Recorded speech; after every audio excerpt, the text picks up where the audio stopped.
Mark your calendars. The first ever female UFC featherweight title bout is going to go down, CT. Holly Holm, Jermaine de Randame. They're going to square off in a 145-pound fight at UFC 208 at the Barclays Center when they go back to New York City. Now, Holm is the former bantamweight champ at 135.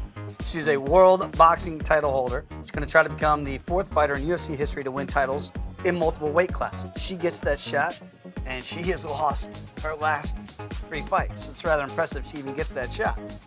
What are your thoughts on Holly Holm getting the crack at the first crown at the 145-pound division? A little surprised, a little shocking, since we do know that she lost her belt to Miesha Tate, then went on to lose to Valentina Shevchenko. So this will be her, right? She's lost 2 in a row. Lost 2 in a row, right. So if you start a new division, you want to get a big name. I still think that Holly Holm fits the bill with that because ever since she beat Ronda Rousey and handed Ronda Rousey her only loss, of course she still has the big name, but you want somebody that has some momentum. And Holly Holm doesn't have that momentum. So it's a little surprising that you have this new division. You want to create some buzz about it, and you get somebody who has no momentum, lost 2 in a row, Holly Holm, and then you get Jermaine de Randame, and we've been watching UFC for a while. You, much longer than me, and we don't know really anything about her. So you get an unknown versus somebody that's been losing when you had somebody out there who would have taken this event through the roof and won Cyborg.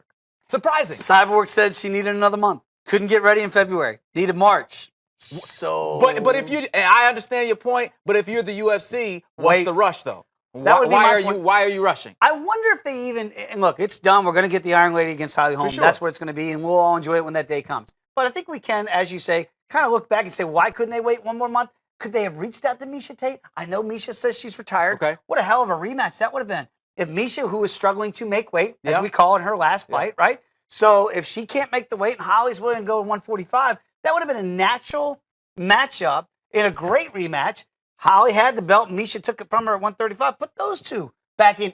Maybe they made that call and Miesha wasn't interested. We don't know. I don't know. You know, she said she wants to take a lot of time off to think about her next move. We know as soon as she lost her last fight, you know, to Pennington, Raquel Pennington, she was like, I'm done immediately. Yeah, and that's the big weight cut that she really struggled against Raquel Pennington in her last fight, which obviously was a loss. But, hey, look, we'll get excited about the Iron Lady. We can't wait to see what she has to offer. We know what Holly Holm has to offer. You would think that if Holly wins, and I think, sorry, Iron Lady, the UFC is rooting for Holly to win that fight. Okay. And if so, then Cyborg, there would be no other reason to not make that fight. Yeah. That would seem like the logical next step at 145. If we can look past this in February, if Holly becomes the first title holder, then we have to see Cyborg and Holm, don't we?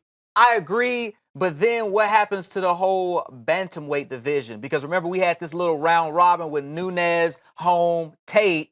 So then if we get Holm and Cyborg at featherweight, and then whoever wins with Nunes and Rousey, then what's left, right? Well, because we got the bantamweight, and then Tate is gone. I would think that Holly Holm would say, I can go back and get down to 135. So we're holding 2 belts now is what we're doing? Well, we've seen it before with Conor. Why couldn't Holly potentially do it? Because I will say this. Okay. If Ronda still wants to fight, apparently she's walking around at 140 2 weeks before her fight at 135. So making weight for Ronda sounds like no problem at 135. If Holly can still get back down to 135, why can't she fluctuate those 10 pounds and go back in that rematch to take on Ronda Rousey? We're getting ahead of ourselves. Sure. We'll see what happens at 145. But it'll be interesting because you can just go up. There's a new weight class now, ladies. Yep. You don't have to cut all that weight at 135. Miesha Tate, come back.